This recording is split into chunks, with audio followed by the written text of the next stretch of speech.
Good morning, afternoon, evening, ladies and gentlemen. I'm George Moss again here at allpointstv.com and also 92.1 WFOV. And we are glad to see you here again at the controls and watching the program at 2 o'clock in the afternoon on Monday. And we air this program again on Saturdays at 12 o'clock. And want to thank the great visionary over there at WFOV. That's the great Paul Herring. And I always want to give him credit for the things he's doing over there at that studio, because they are making a lot of waves over there and doing some great programming. We're trying to do our part over here, and that's the studio production that comes out of allpointstv.com. I want to thank John Wilson, who comes on the air oftentimes in our program, and you don't see his face, but I can tell you that if without the technicians at the controls, we can't do this program. And so I want to always acknowledge those who are in the background who are making the show possible. And they're doing some great things in terms of the support staff that we have here at allpointstv.com, both the light technicians and the sound technicians. I want to talk today, and you know I have to talk about the Kanye West and Candice Owens, this controversy going around, the comments they're making about Donald Trump. And I guess I'll say right at the outset that I am glad that they are taking the positions that they are taking, because this conversation that we're now having is long overdue. And I think that the kind of persons that are the standard bearers in this case, they're strong. These are strong personalities, and I don't think you're going to see them doing what a lot of persons do in terms of backing down from the fallout. You know, when we have these points of view that are not part of the, what do you call it, political correct posturing that goes on. When you have someone standing outside the gap and are not part of this establishment type of mindset that we have running this country, and you're not falling in lockstep with the people who are part of what I call a thought police, you're going to get a lot of pushback. But I don't think that Kanye West and Candice Owens they're not the ones that's going to back down because of the firestorm that they created by simply just stating their opinion about and their support for Donald Trump. And I would say at the outset that I went to Washington, Michigan this past weekend. I didn't even know there's a city called Washington in the state, but I went to the Washington County where Donald Trump appeared in the state last Saturday.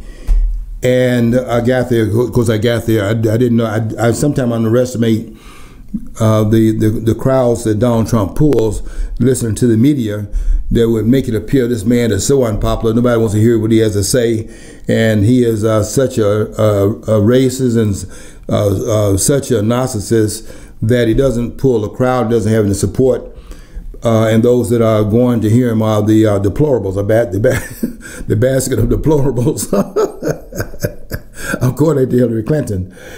It was more than a basketful, I can tell you that, was down there in Washington this past weekend, because when I got there, the doors opened at 4 o'clock, but I said, okay, the program itself doesn't start at 7, so I'm going to go down and I'm going to be there at 5, and at least that gives me 2 hours in case if there's more than a basket of deplorables trying to get in. I would be able to get inside within the time frame, maybe 2 hours, enough time to get inside and take a seat and then listen to the festivities that they're planned for the program. I got down there at 5 o'clock, and people were turning around, coming back. And I was saying to myself that they cannot be turning around, coming back if they have tickets, because me and my friend and I had tickets. And we just know that these persons that are turning around and coming back must have been the ones that did not have tickets. We didn't know that whether you had tickets or not, you were not getting in there at 5 o'clock, because that place was packed. And there were a lot of people that were outside. That line outside was 4 or 5 deep, and it was all the way around the corner. And out of that, I guess we are like in a cornfield. before, like the cornfield before the planting takes place.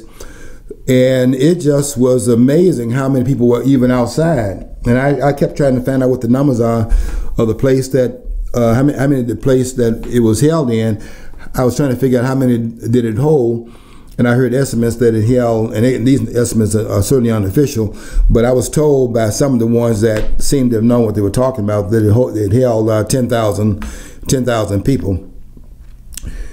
If that's the case, then there were another, I'm just guessing here, but there were another 5,000 at least on the outside.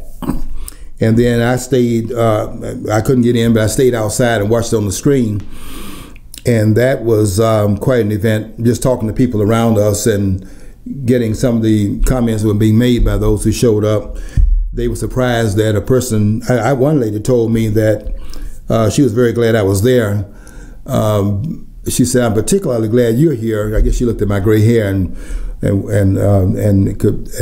thought that someone that in my age group will be the last one standing in line to hear Donald Trump. But I don't listen to these noisemakers out here. And I'm very glad that I was there, and I'm very proud to state on the air that I was one of those deplorables that came to that particular event, because I am not buying into the noises being made about this man being so bad and he's against blacks and all this nonsense that's going on. This man is doing a job that Obama didn't do, and the unemployment rate among blacks is lower than it was under Obama, and it's the lowest it's ever been, as a matter of fact, since the days of slavery, where, in slavery, all the blacks were employed. But I'd like to know this too. Everybody who is critical of Trump, and I have issues with what he says and does at times. I'm not going to admit. See, I'm not a leftist. I don't look at somebody like, oh my God, he's my hero. That's what they look like. I actually had leftists admit to me that they need heroes. And I need effective people. Mm-hmm. I need people who are I can disagree with, and some things and move on. Mm-hmm. They'd have to have lockstep and agreement. You've seen that with the the blacks who would like Trump are facing the whites, the white liberals. Mm-hmm. How dare you not read from the same script? Yeah. I mean, they do not like independent, and I've seen that more and more amongst the progressives. They are not tolerant of any variation of what they think. They're totally intolerant. I'm glad you brought that up, because I'm going to be discussing that, John. That's kind of like the heart of what I want to talk about today, but I want to play off of what I experienced in Washington, Michigan this past weekend. I had a lot of very good conversation with people around me. I guess because when you go there, there's such a small number of blacks that are present at these events that people are glad that you showed up, because they don't want to make it appear that they're showing up to exclude anyone. What I found is that by being there, you are embraced, because they're glad that you're there, because then you give cover to them being there, not because they are, racist. They're there because they want to make this country great. What is attracting them to Donald Trump is that they have determined, from what I've been able to deduce from their conversations, they've been able to deduce that Donald Trump is sincere about trying to make America great again. And it's patriotism more than anything else that has drawn them to Donald Trump's campaign, because certainly the Republicans and the Democrats are not trying to make America great again. They're the ones that are driving this country down to the ground, and the ones that are in the backdrop destroying this country, both Democrats and Republicans. And so I go there because I think that whatever the man's shortcomings are, that he is sincerely dedicated to, in fact, trying to make this country live up to the virtues that it claims that it stands for, and we are not going to be able to get it done through these two political parties. That much I'm convinced of. If they had good intent, it would have been done by now. And we just as much out here, our country's going downward as being driven down by these politicians. So the American people went to the outside, and they elected Donald Trump because they were sick and tired, as I am, of these politicians who get up here running every 4 years for these national offices, like in the, every 2 years, if you're talking about the House, and 1/3 of the senators, and then every 4 years, talking about the president.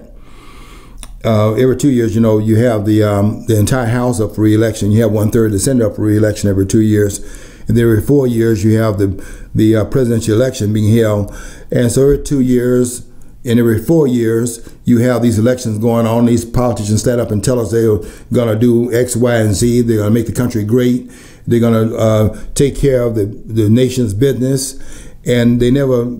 In 2008, the election was around health care, and if you like your doctor, you can keep your doctor, and so so the government is taking over the health care so they can allow us to keep what we already have, and people fell for that one. If you like your doctor, you can keep your doctor. If you like your health care, you can keep your health care. And nobody, people thought because you had a person who was running as a black candidate, they thought that because the complexion of the candidates running for president changed, that meant that the line would have been checked at the door, and that Obama wasn't capable of doing the same line all the rest of them had done before he ran and took and was elected to the office as this nation's 44th president. He was lying too. And so they tried Obama and found him lacking, and then they went to the outside and they brought an outsider in and made the outsider president.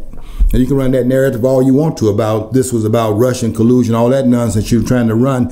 But what you're covering up is that this election in 2016 showed exactly and clearly how much the ruling class in this country is despised by the American people, and deservedly so. Okay, we're going to talk about the Kanye West situation, but I want you to be aware of something before we even get into that conversation, that what we're looking at right now with this outcry that's been created around this narrative that they are carrying is not something new, and that the outcry they've created is not new either in terms of something that was written back in 1911. I see it in the comments made in 1911 that were made in the book written by the great Booker T. Washington, one of our great statesmen in this country. In his book called My Larger Education, that was published in 1911, here's what Washington wrote on page 118 of that book. This is a quote. "There is another class of colored people who make a business of keeping the troubles, the wrongs, and the hardships of the Negro race before the public. Having learned that they are able to make a living out of their troubles, they have grown into the self-habit of advertising their wrongs, partly because they want sympathy and partly because it works. Some of these people do not want the Negro to lose his grievances because they do not want to lose their jobs." And that was true in 1911, and more than 100 years later, that not only is true, but it's grown into a grievance industry, is what we have. We don't have a civil rights movement in this country at the present time. We have a grievance industry. If we had a civil rights movement, there would be some civil rights wrongs that would have to be righted by the movement, and there are no civil rights wrongs to be righted.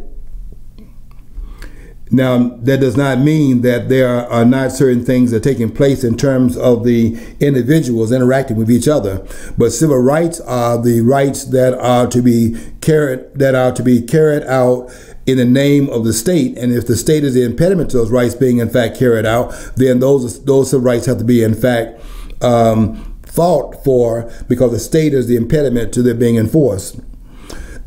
So that battle is over, and that battle was won, and it was won in 1965 with the Civil Rights Act the Civil Rights Act in 64, and then the Voting Rights Act in 1965. You know, That's just the way it is. I mean, the fact is that the civil rights movement was aimed at the political order in the South primarily. The modern movement was aimed in the South, and it was aimed at the Democratic Party in the South. That was in fact an impediment to black people getting their rights that were guaranteed in the Civil Rights Amendments in the aftermath of the Civil War. I'm talking here about the 13th Amendment, the 14th Amendment, and the 15th Amendment. And King was in fact going to Washington in 1963. And he said this in that part of the speech nobody wants to talk about. They want to talk about I Have a Dream. You know, King had a dream in 1968.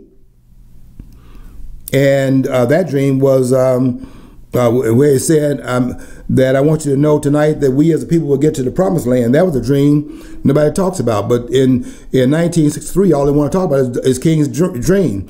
King went to Washington, and he said the very first part of that speech, before he got to I Have a Dream, which he didn't intend to give that speech on that day, King went there to talk about a promissory note. He went there to cash a check and a promissory note. And the promissory note was the 13th Amendment, which ended slavery, and the 14th Amendment, which was the Citizenship Amendment for the newly freed slaves, and the 15th Amendment, which was not to deny citizenship based upon race, color, national origin, or previous condition of servitude. And King went there to demand the enforcement of those rights that had been added to the Constitution in 1865, 1868, and 1870. I'm going to tell you might have a first-time listener here, so I just want to reiterate that Mr. Moss here has actually, you were born and raised in Alabama, and you were part of the segregated South. You grew up in the historically segregated South. So I mean, that's his bona fides, that's his credentials. I mean, so that's just introducing that that idea right into the people's minds that might be a first-time listener, because people might not be aware of your biography.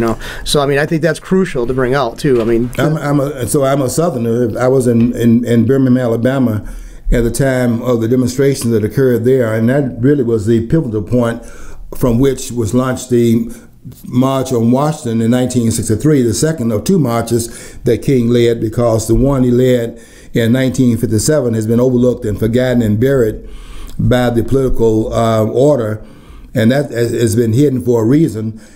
King went to Washington two times in terms of leading a march on Washington. He went there in 1957 on the third anniversary of the Brown versus Board of Education case that had been ruled upon by the Supreme Court on May the 17th, 1954.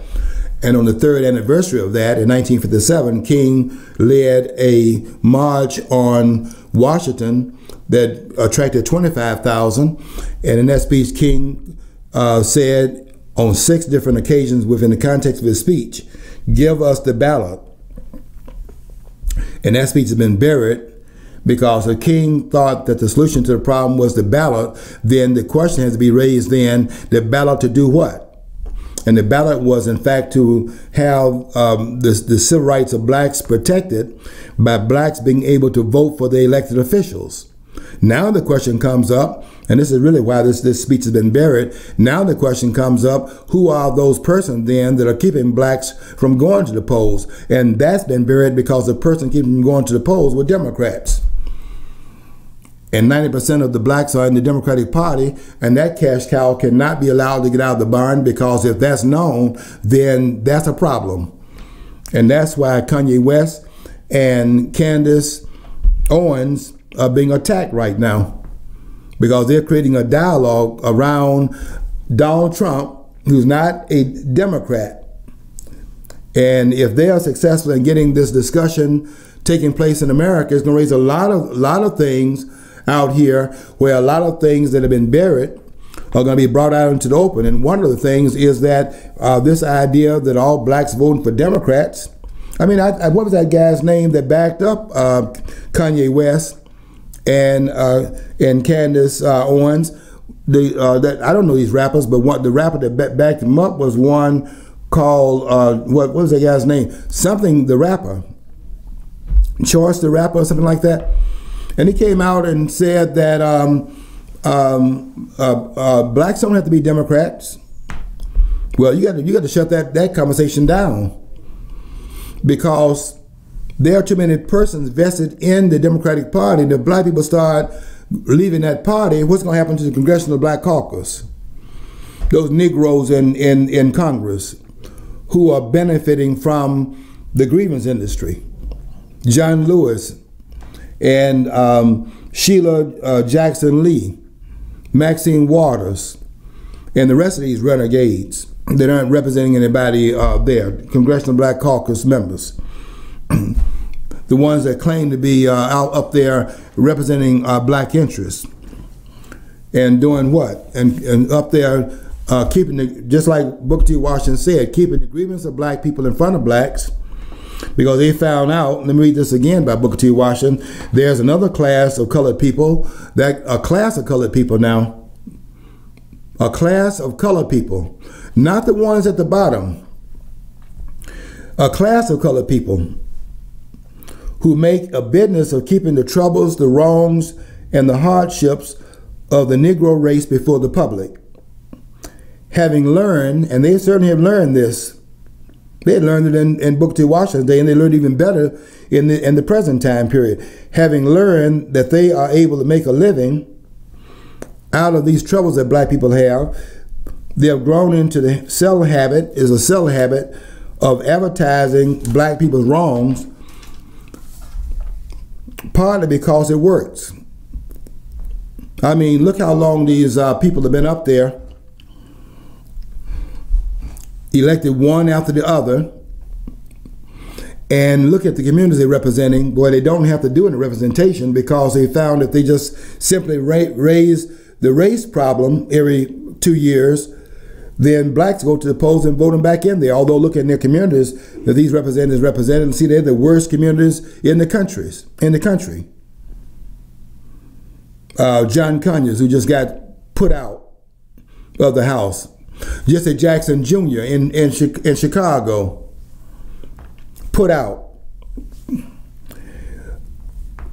Rangel in Harlem, that stepped down because of the 11 ethnic violation he'd been charged with in the House. He was put out. Found him out. Don't you know, you or I think, would, if we did something wrong, would feel guilty for it. You know, but these people hold on, and more vehemently, even the more proof was mounted against them, they cling to that, you know? Yeah, John, these people, let me read something here from this book called Deliver Man, the back of the book. I'll read just one of the statements here. Because the problem, and this is why they put me off Facebook, because I wrote an article on Facebook, a 3-part series on Facebook, and I said that blacks' problem in America is not primarily based upon white racism. Blacks' problem in America primarily is blacks' liberalism, and you're not supposed to say that. So let me read something about from this book here called The Liberal Man, that is written by Lyle Rossiter, who is a medical doctor, and he wrote this book called The Liberal Man, The Psychological Causes of Political Madness. Read that again. The Liberal Man, The Psychological Causes of Political Madness. And on the back of the book, he makes this statement. Why do modern liberals think and act as they do? Why do modern liberals think and act as they do? The radical left's politics and its destructive effects on our basic freedoms have provoked many to speculate on what makes these people tick. The Liberal Man, that's to say this book, answers that question.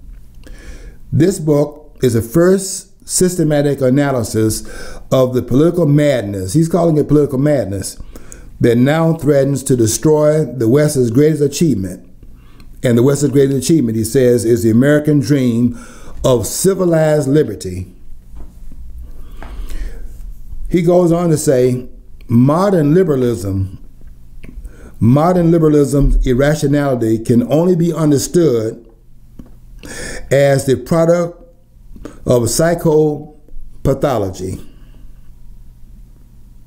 So extravagant are the patterns of thinking, emoting, behaving, and relating that characterize the liberal mind that his relentless protests and demands become understandable only as disorders of the psyche. In other words, you can't even understand. We're coming up on a break right now for WFOV, and they'll be back in 4 minutes. Hopefully they'll rejoin us after they take a 4-minute hiatus, and we will welcome them back in 4 minutes. Okay, we'll go on with what we're doing here at allpointstv.com. And John, thank you for letting us know about the break. But another thing is too, like you mentioned about that man who wrote that as a medical doctor. And my friend brought up to the point too is like years ago when the communists took over, anybody who had disagreement with the communists was labeled, mentally off, mentally ill, whatever, and it was a mental illness. And that's what the left has done to anybody who disagrees with their position. They try to say that you got a severe pathology, you're considered to be mentally ill. And the thing is, they're just as guilty of that if anybody else. I mean, if you want to call that, it's kind of like the pot calling the kettle black then, because they're disagreeing and you want to say both people are mentally ill. I mean, what it comes down to, I think the right's more correct, because they're saying, take it on yourself to live your own life. The left saying, let us take care of you. What's going to invite more disaster? That's what I'd like to. What's more rational? Taking your control of your own life, in my opinion, is more rational. Well, you're making a point, John. The left. I think I was getting ready to go into another area, but I'll stop long enough to say this about a comment made this past Friday on one of the talk shows. They had a former FBI official named Terry Turchi on this program, and he was making the point, something of what you're saying, John. He said that a lot of what you're hearing right now in the Democratic Party is what you heard on the outside by those that were emoting the ideals of Karl Marx and these other radical thinkers. Now we're hearing these things inside of the Democratic Party. And the reason he said that is true is because those persons that were on the outside in the 60s that were hollering about these things have now gone on the inside of the government, and they're now inside of the government unit. And so what they said as outsiders in the past, they're now saying as insiders. In other words, the liberal mind, this liberal mindset, this psychopathology that was on the outside, they, through Saul Alinsky and some of the others out there that were hollering against the system, with Karl Marx being one of the thinkers that they were in fact getting inspiration from, they finally went on the inside, and they began to understand in the 60s that if they're going to change this paradigm, they have to change it from the inside. And now they're inside. That's who these persons are, like Hillary Clinton. That's who she is. That's who Obama is. Obama is a Alinskyite, as quiet as it's kept. And this man, people are not going to deal with Obama the way that they should, because he gets a pass because Obama is black. He says he's black. Obama is a product of a black father and a white mother. And to say that he is a black American is nonsense. Obama is a white American. And if you can understand that Obama's daddy was Kenyan, and his mom was the American citizen, and his citizenship comes through his mother, then Obama is not a black American. Obama is a white American. And for all of you over there in these little pigeonhole identity centers, where you want to look at race only through the lens of color, I can tell you that you have a minority view, because if you go anywhere in other parts of the world, you'll see that not all people are dealing with race as in the sense of a color issue. There are some people that are darker than Obama, who are in Latin America considered white. No, well, welcome back the WFOV viewers, by the way. So we just came back. Thank you, John. Yeah, they want to thank you for coming back to the discussion. We're still talking about and we've been hitting around the edges of it. We haven't gotten to the main part of our discussion yet, but we're around the edges of the conversation here about Kanye West and Candice Owens, who I think have done a great job here. In fact, bringing this discussion to the forum, we have been this discussion that we're now having is long overdue. We should have had this discussion a long time ago, before the black community was turned into the kind of welfare state that they turned the inner cities into. This should have been a conversation we were having back in the 1960s. Now, I remember Malcolm X making the comments about the Democratic Party. Back, I've read it and stuff like that. But what other leadership saw that there was basically this dependency upon the Democratic Party's programs was a serious harm to the black community? Malcolm X was in the forefront of that discussion and was in debates with the Bayard Rustins and the Wilkins and all the others. He was critical of the March on Washington, called it a farce on Washington, and he said, and he criticized the civil rights movement for, begging for integration with those that did not want them into the places where they were. He wanted blacks to be independent enough to be able to have their own things. And so the point is that he was in the forefront of that. And much of what Malcolm X was talking about was deflected by the civil rights movement, because the civil rights movement had a vested interest in the middle class standing that they had, and to be honest with you, they were against King also. These leaders, Roy Wilkins, they were fighting Dr. Martin Luther King, because King was getting the poor people to take the matters into their own hand. And if they do that, if the poor people would fight their own battles, then what is the role for the NAACP, which is a middle class organization? So they had problems with Dr. King. Wilkins and King didn't get along. King was over the SCLC, and Roy Wilkins was over was the executive secretary of the NAACP. Go read Wilkins's book. Called let's see, Wilkins wrote, and boy, I'm saying his book, and then it got a brain gap there. But Wilkins had a very good book. You have to go and look it up for yourselves now, because I can't recall it on the fly. But maybe it'll come to me later on during the program. But read Wilkins's book. Roy Wilkins, who was the head of the NAACP during the time period that King was leading the SCLC. King's book is Stride Toward Freedom, and Wilkins' book, I'll think of it hopefully before the program comes to an end today and here. But it's not Walking with the Wind. That's John Lewis's book. Let's see if I can look it up. Yeah, look it up. Yeah, see if I can. What's the first name? Roy Wilkins. Okay. R-O-Y. Okay. Wilkins. W-I-L-K-I-N-S. Okay, I'll look it up. Okay. Yeah, please look that up, because Wilkins wrote a very important book, where, by the way, in the book he was talking against something that's become centered to black people's thinking right now in terms of affirmative action, which means to turn the tables and discriminate against whites. And Wilkins speaks in that book. I think the word struggle is in the name of that book. I will wait for John to, I'll continue to discuss the issue while John's looking it up, but I think the word struggle is in that name of Wilkins's book. But Wilkins came out back in the time period. At least he was fighting that we would get away from this color way of dealing with issues in society. And Wilkins has said that he said that shouldn't be judging based upon skin color. Okay, though there's a couple of books here by Wilkins. Okay. Standing Fast, the autobiography of Roy Wilkins. That's it. Okay. Standing Fast, the autobiography of Roy Wilkins. Exactly the book I was trying to call. What are the other books by? What are some other books by Wilkins? They also have the one here. This is of somebody else wrote it about him. It's called Roy Wilkins, A Quiet Revolutionary and the NAACP Civil Rights and Struggle. And that's by Wilkins wrote one book, and that's the book there, John. He wrote his autobiography. And it's well worth reading that book in the context of some other books that were written.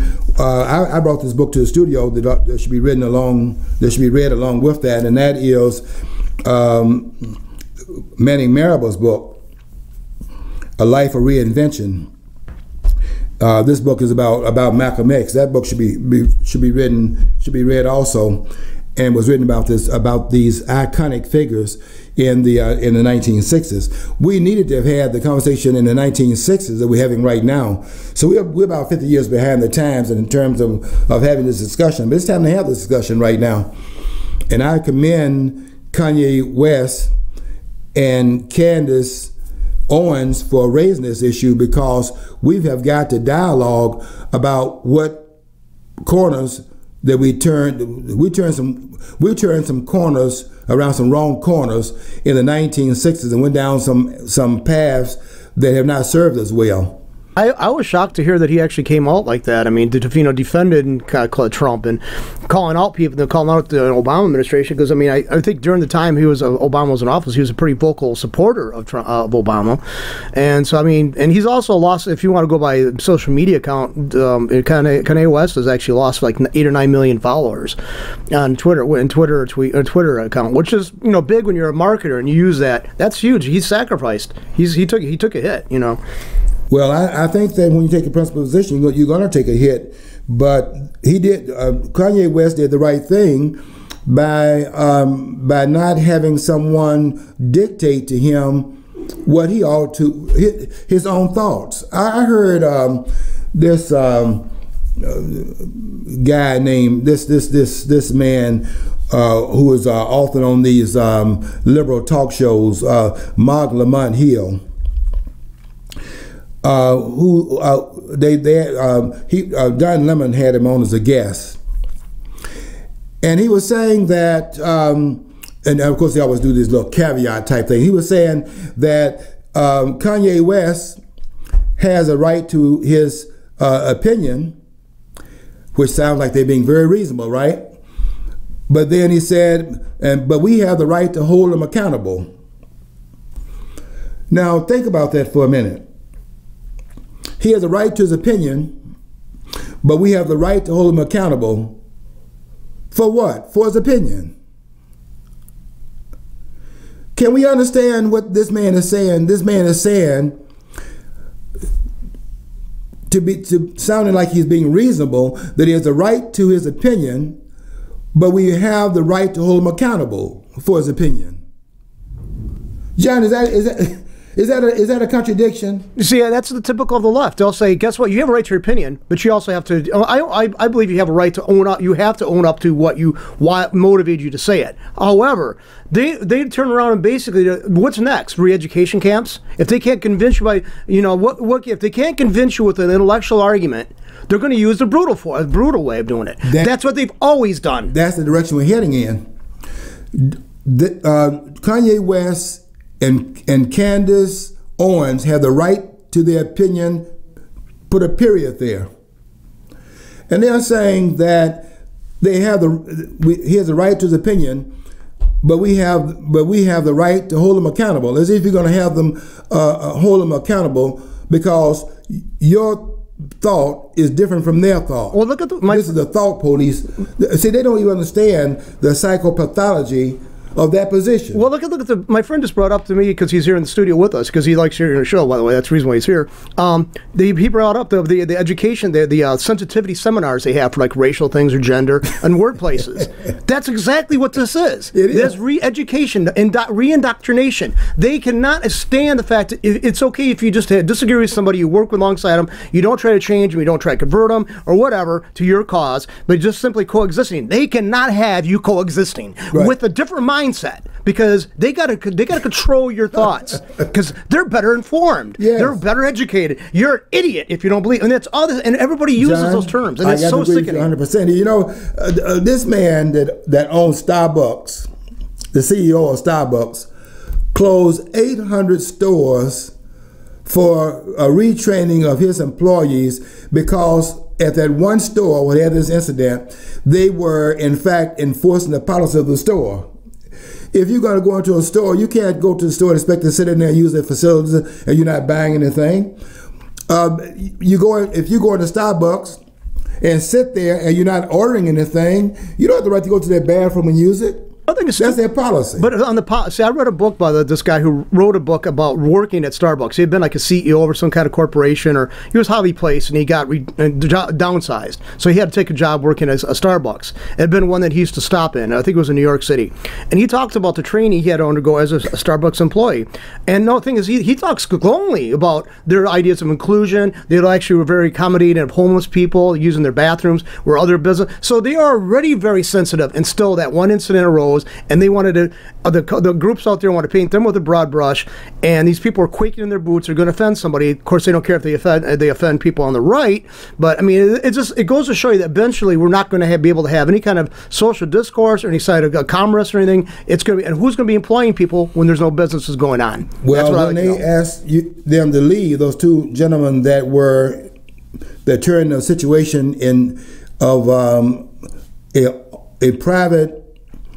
A private really these businesses are operating in public, but they have ownership of their facility.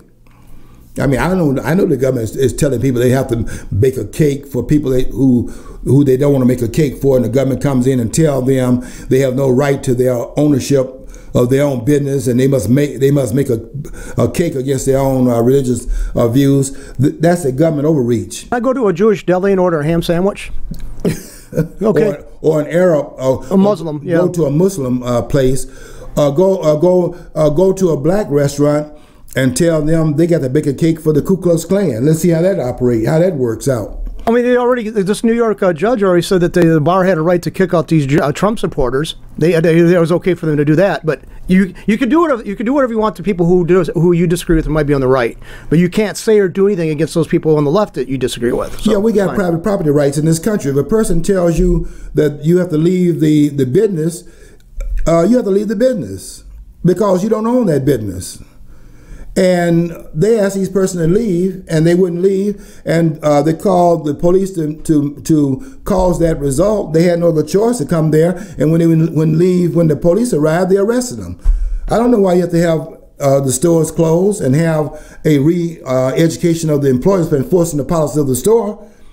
This is the kind of nonsense that's going on in I wouldn't, Starbucks. This is the psychopathology of the left I'm talking that Ross is talking about. You got to now go and re-educate the employees because they're enforcing the policies of the store. You can't go into a store and use their facilities, and their facilities made for those who are patrons of the store. That's how they stay in business. By selling coffee, and those that are buying the coffee, they have the facilities there for them to use. If you go in there and don't order anything, or tell them that you're waiting for your friend, you order something while look. If you're sitting there and you've not ordered anything, and they ask you to leave because you have not ordered anything, that's a reasonable request for you to leave. And they want to talk about re-educating give me a break. This victimization that Candice, Owens, and Kanye West are advancing in this conversation is one we need to have, because black people are claiming victimization and all these situations that they're in when they're actually bringing about victimization by some of the things they're doing. It's time to have this conversation. I went to Donald Trump's event. I don't apologize for that. And I waited for anyone to get in my face telling me I had no right to go over there because they disagree with it. I want somebody to get in my face telling me that they have the right to determine who I will associate with. I love that part. They how dare you do this? I mean, that's like sheer arrogance. Yeah. It's patronizing. Yeah, it's very patronizing. Yeah, the name is George Moss. And anyone that gets in my face, I live in the city of Flint. Anyone that gets in my face telling me that you have the right to tell me who I will associate with, I'm gonna get you out of my face real quick. Well, see, I don't care who you are. See, I listen to people who I disagree with, and it's hard because I mean I'm sitting there cringing. But I listen on radio or what broadcast or go to YouTube, listen to their videos, because if you're going to be attacking somebody, you got to know the position to attack. Okay, don't try to attack the individual, like what they call, where you attack the individual. I forget the logical term for that. Ad hominem attacks. Don't attack the person. Attack their principles, their ideas. And if you don't know them, how can you address that? How can you do that? You can't, John. You can't. We really are getting into these bottleneck these bottleneck and also these ending conversations with these accusations. You can't have a conversation when everything a person does, you're telling the person he's racist. How can you have a conversation about what happened at Starbucks if the first thing that comes out of your mouth is that they are doing this because the person that they were in fact violating their policy were black? You go into a restaurant and you're sitting there using the facilities and you're not there to patronize the business. They have the right to ask you to leave. And they have the right to ask you to leave. Is you black, whether you're white, or whether you're some other group members. And again, Starbucks has gone through great lengths to try to be accommodating to people, like the homeless, like I said, and this still's cropped up. I mean, to me, it should be frustrating as a business owner that nothing you do is good enough. That's that for the press. There's a psychopathology on the left, and there's a psychopathology in the black community that has become more and more leftist, more and more liberal. You can go back and trace the black community's liberalism, and then the destruction of the black community. You can look at a timeline in terms of the black family being destroyed and dismantled. In '65, Daniel Patrick Moynihan said that this problem is going to grow in dimension. It was 25% in 1965 when he wrote his report. The Moynihan report is now 75%. Why is that? What is that psychopathology in the black family all about? Well, the liberalism in the black community has caused that. I remember 3 years ago they had a black woman on a TV talk show, and because she had spanked her kids, and everybody was demonizing her. And mostly it was a white population audience from the suburban areas and stuff like that. And they were just horrified she actually spanked her kids or physically corrected them. And she made a point. And somebody said, "Well, what does it have to do?" She goes, "You're not living in a black community. You're not dealing with the problems here. So why?" And I thought right then she had a valid point. I mean, it's like, you're not dealing with them. It's apples and oranges. You're saying this is the way we do it. Guess what? They have to be. She was a single mom too. There was no male figure in the house, so she had to be. Both play both roles of the lawgiver and the law enforcer as well as being the mom. So I mean, I agree with her. I say they don't know. There are a bunch of people sitting there in laps of luxury telling her how she should conduct herself. Yeah, I was raised in the South, and I was in a single parent household. My mom raised 5 children, but in the community, just because my dad was absent didn't mean that was so widespread in the black community. There were not dads around, so that you could have some idea of what dads did in the household. And we were in each other's house all the time, so I was seeing dads present in the lives of other children, my friends. It was not so generalizable then as it is right now. But you go in homes right now, it's like 75% of black children born out of wedlock. You can't be talking about that as because of racism in the country. You can't be denigrating the people who actually went through real racism and barriers back there, who had signs up saying that blacks couldn't go here and blacks couldn't use this facility, and these schools were for whites, and this library was for whites, blacks couldn't use it. These parks, black people couldn't use the parks. You can't be claiming that today, where they had laws that said that blacks had to sit in the back of the bus, and that racism is driving black men out of the households. You didn't drive them out in the households back in that time period. My dad wasn't driven out of the house. My dad left. And there were a lot of dads in the households that stayed in the household. So I saw both sides of it. But they want to claim that the breakdown of the black family is today is a result of racism. And that's nothing but pure nonsense. Based upon all the documentary evidence that's out there, and you can go and look at the slave narratives and see that wasn't true.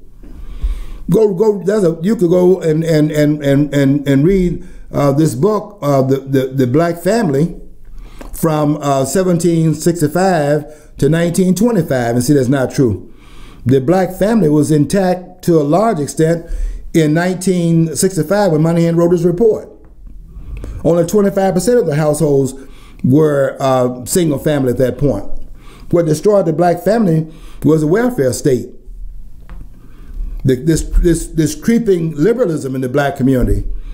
And Kanye West and Candice, Owens, you all are doing a brilliant job out there, and I agree with everything you're saying right now.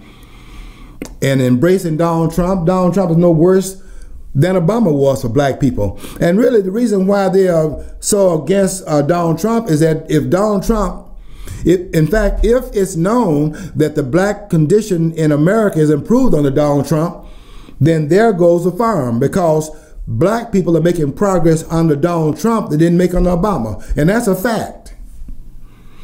Candace Owens made this statement, and they don't like her for this because she's pulling the wool from underneath this this narrative that we got going. That narrative is that if you're Republican, you're racist. I noticed this: none of the racists that are in the party of the racists, the party of the Ku Klux Klan, they never make a case that the Democrats are racist. In fact, if you're Republican, the assumption is that if you're Republican, you're racist. But the party of the Ku Klux Klan is a Democratic party, and there are no racists over there.